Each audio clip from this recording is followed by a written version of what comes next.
Hola semuanya, bagaimana nih kabar kalian? Semoga kalian dalam keadaan baik-baik saja, sehat selalu, serta dilancarkan rezekinya ya guys, amin. Pada kesempatan kali ini, kita akan melanjutkan Tonghua dari Embers, tepatnya episode 5. Dan bagi yang belum nonton ataupun lupa di part sebelumnya, kalian bisa untuklah tonton dulu ya. Linknya ada di kolom deskripsi. Kalau begitu, langsung saja kita masuk ke dalam ceritanya. Ternyata untuk Xiaokui dia aman sentosa.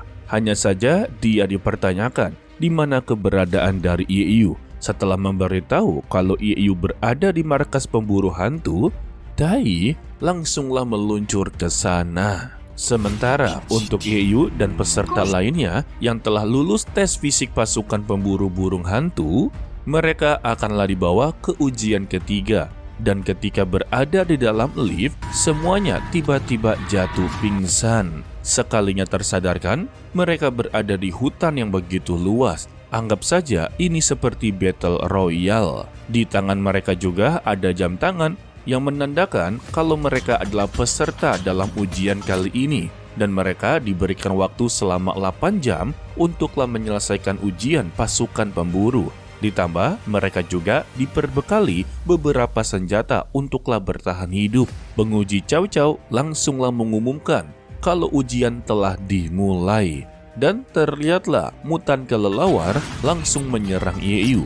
Beruntungnya saja dia berhasil untuklah menghindarinya. Penguji Cao Cao kembali memberitahu aturan kepada mereka semua. Dalam waktu 8 jam, mereka harus bisa bertahan hidup. Dan baiknya, mereka bisa menghabisi 100 ekor monster mutan, serta mendapatkan lencana kristal di tubuh mereka masing-masing. Dan jika mereka mendapati 100 lencana kristal, maka mereka akanlah memenuhi syarat untuklah naik kapal dan pulang kembali. Ditambah, wilayah yang sedanglah mereka tempati ternyata memiliki cuaca yang begitu ekstrim dan seringlah berubah setiap 6 jam sekali.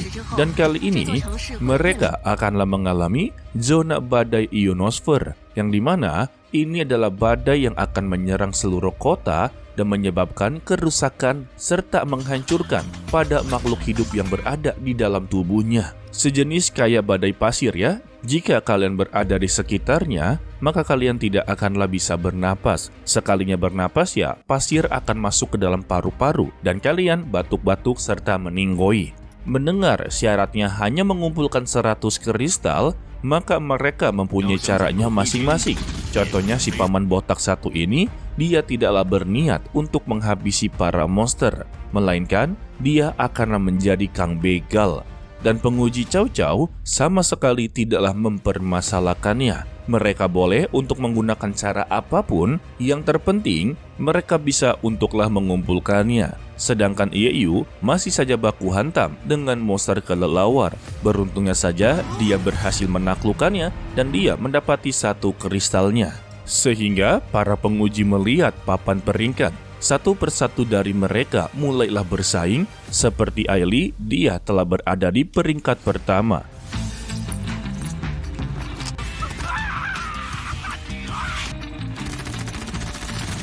Sedangkan si paman botak benar-benar memanfaatkan seluruh bawahannya untuklah membegal para peserta lainnya. Ya, ini mah yang dirugikan para bawahannya.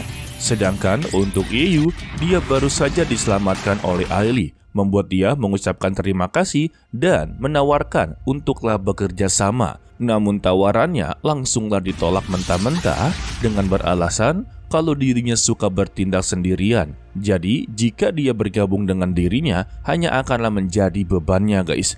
Alhasil mereka berdua langsung berpisah di sana. Secara tidak disengaja, Yeyu juga bertemu dengan Li Hua yang telah menghabisi beberapa orang di sana. Dengan alasan ini semua demi kebaikan mereka.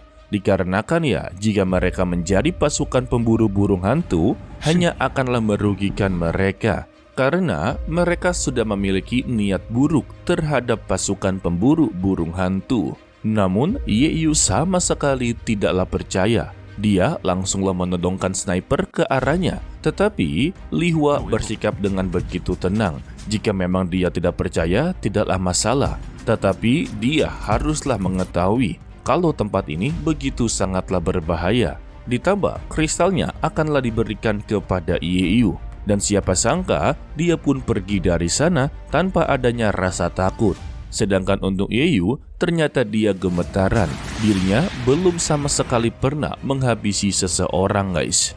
Dan secara tiba-tiba, badai telah datang, membuat seluruh para peserta di sana menjadi begitu ketar-ketir. Sebab tidak ada gunanya untuklah bersembunyi. Ada beberapa petir yang akanlah menyambar mereka. Sedangkan untuk si Paman Botak serta para bawahannya masih saja melakukan aksinya, bukan untuklah menjauh dari sana, guys. Setelah menghabisi beberapa peserta yang berada di sana, mereka tampak begitu terkejut. Mengapa setiap orang yang mereka habisi sama sekali tidaklah terdapat kristal, yang ternyata ini ulah dari pria gemuk yang secara diam-diam merebut kristal mereka masing-masing. Sehingga ini memicu kemarahan dari si Paman Botak yang membuat mereka langsunglah mengejarnya. Dan terjadinya bermain kejar-kejaran sembari ditembak dari belakang. Beruntungnya saja ketika dia terjebak, peluru dari bawahannya ini tiba-tiba habis, membuat dia berhasil untuklah melarikan diri. Sedangkan untuk Yeyu yang berada di wilayah yang sama, dia menjadi kebingungan apakah dia harus bersembunyi atau sama sekali tidak. Secara tidak disengaja, dia melihat mobil. Alhasil dia berpikir untuklah menjauh dari wilayah badai tersebut. Karena ya, sesuai informasi, badai ini hanya terjadi di dalam kota saja, sedangkan untuk di luarnya sama sekali tidak terjadi. Dan ketika dia berhasil menyalakan mobil yang begitu rumit, di depannya ini ada sosok si pria gemuk yang meminta tolong untuklah menyelamatkan dirinya. Sedangkan untuk bawahan dari Paman Botak yang masihlah mengejar-ngejar, salah satu dari mereka langsung terkena sambar petir dan meninggoy.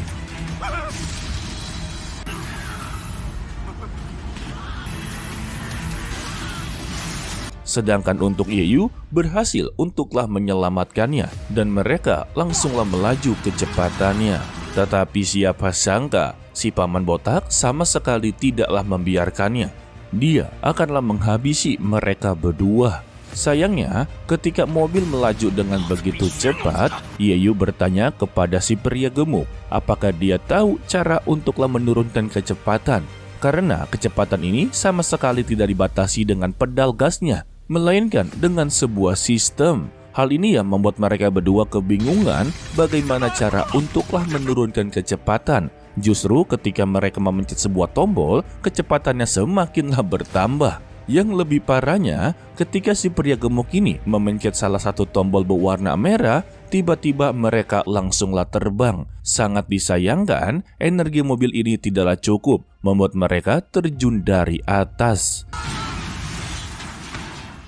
Beruntungnya saja ya, mereka tidak kenapa-napa. Hanya saja keberadaannya langsunglah diketahui. Leher dari Yeyu langsung terikat dengan rantai serta diseret ke sana dan ke sini. Beruntungnya Yeyu berhasil menyelamatkan dirinya, yang membuat mereka berdua terlibat dengan adu tinju.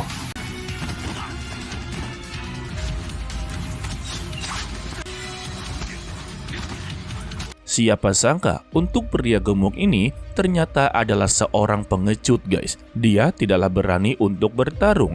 Justru dia malah bersembunyi dan menyaksikan pertarungan tersebut. Beruntungnya saja ya, Yeyu berhasil untuklah mengalahkannya.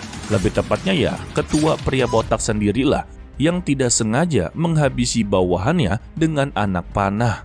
Tetapi tersisa satu anak panah berhasil mengenai kaki dari Yeyu, membuat dia sama sekali tidak bisa untuklah melarikan diri. Alhasil ya, dia mendapati tinju serta pukulan terus-menerus, sembari memberitahu kepada Yeyu alasan dia masuk ke dalam pemburu burung hantu untuklah menindas orang-orang yang begitu lemah dari pasukan ini. Contohnya sama seperti pria gemuk tersebut. Dia adalah orang yang begitu pengecut. Buktinya, dalam pertarungan ini dia tidak hadir untuklah membantunya, guys. Jadi, kata-kata terakhir dari sang pria botak, kalau inginlah menjadi pahlawan, haruslah mengetahui kemampuannya sendiri. Jika dia tidak ikut campur dalam semua ini, mungkin dirinya tidaklah akan berada di posisi seperti ini. Setelah mendapati beberapa pukulan dibanting terus-menerus, Yeyu menjadi semakin marah dan berkata kepada si pria botak. Gurunya pernah berkata, kalau keberadaan pasukan pemburu burung hantu dingin itu untuklah melindungi orang-orang yang lemah, bukanlah menindas orang yang lemah. Beruntungnya saja ya, sisi kanannya terdapat anak satu panah. Tanpa babi bu, dia langsung mengambilnya dan menusukkan ke leher sang pria botak, membuat dia langsunglah meninggoy. Akan tetapi, Yeyu sudahlah kehabisan energi atau kelelahan, membuat dia kehilangan kesadarannya atau ya jatuh pingsan guys. Sedangkan untuk si pria gemuk pengecut ini, kita panggil saja si gemuk pengecut, dia langsung keluar dari persembunyiannya dan memeriksa apakah sang pria botak sudah benar-benar meninggal dunia. Ketika diperiksa dengan begitu detail, semuanya memang sudahlah meninggal dunia dan dia langsunglah menuju ke arah Yeyu.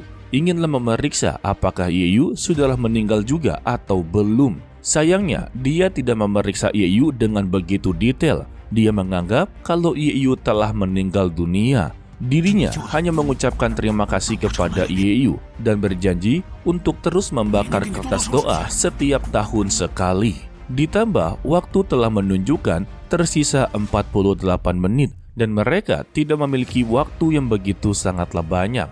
Hal ini menguntungkan si gemuk pengecut karena di depannya ini ada pria botak yang telah memiliki kristal begitu banyak. Tanpa babi bu, dia langsunglah mengambilnya.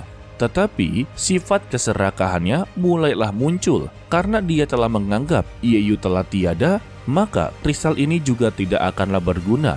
Alhasil dia pun mengambil seluruh kristal tersebut dan pergi dari sana. Ini namanya NPC yang menjengkelkan guys. Udah pengecut, udah penakut, udah gitu serakah pula. Aduh. Oke lah, sepertinya cukup sampai di sini saja dulu untuklah video kali ini. Mimin ucapkan terima kasih kepada kalian yang telah menonton sampai akhir. Pesan dari Mimin, tetaplah menjadi orang yang baik walaupun itu sangatlah sulit. To be continue, sampai jumpa di video berikutnya. Bye bye. 我一定。废话真多。